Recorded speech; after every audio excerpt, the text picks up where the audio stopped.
What's up, everybody? Today's video is going to be a nice little quick one. It's going to be an informative video for the F80 owners out there, and we're just going to be talking about the drive settings that I use. So the reason I'm sharing my drive settings is because I had a few people ask on some of the comments of the other videos, and also on Instagram and whatnot, which if you don't follow on Instagram. So the three ways that you can kind of change the settings is you got the engine mode, you're gonna have your suspension, which some cars actually don't have the adaptive suspension, and then you got your steering, and then there's the extra transmission setting that you guys can also adjust. So obviously you can kind of adjust these settings just by clicking the buttons, but there are the presets, the M1 and the M2 buttons, which are amazing because you can just have the cars set to those specific settings that you want, and then just with the one click of a button you can switch between the two.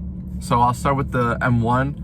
M1 is kind of like my spirited driving one, where we got the engine on Sport Plus and then everything else Sport, and the transmission is in manual mode, the second aggression, and then the heads-up display goes to M view because I want to be able to see kind of the gears and the RPMs, which is the really nice part of the heads-up display. For track use, I feel like you should do suspension and steering on Sport Plus because on the road it's actually really stiff, especially the steering is I feel like is artificially heavy when you do Sport Plus, and I don't really like it too much, so Sport seems to be like that sweet spot. And then the reason I'm not using the transmission on the most aggressive setting is because, again, I feel like it's for like track use. On the third setting it's just really jumpy and rough in my experience, so I don't really use it in that setting.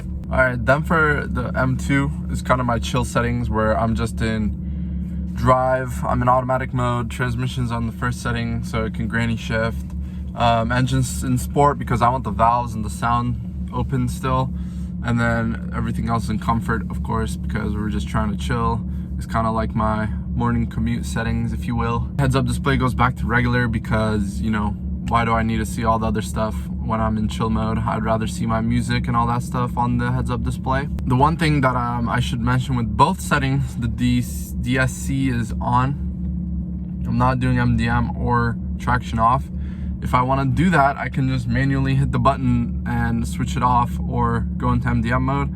I would just rather not be on the preset because I don't really like to turn it off for no reason. So it's kind of one of those things where selectively I can manually switch it off. Now some of you may be wondering, you know, what about efficient mode for the engine? I think when the transmission is in the first setting, it already granny shifts, so it's not like, you know, it's holding out the RPMs. As soon as you put it in the second setting and you're still in auto mode, it holds the gears longer. So that's why you should kind of play around with that to see exactly which setting you like in drive.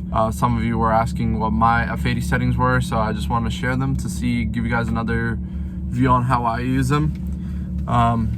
If you guys enjoyed the video, like and sub, follow the socials. I will be doing more informative videos like this in the future, so you can keep up with those. I got some stuff coming in for the F80, some parts, and stay tuned for those. I won't reveal them just yet, but peace.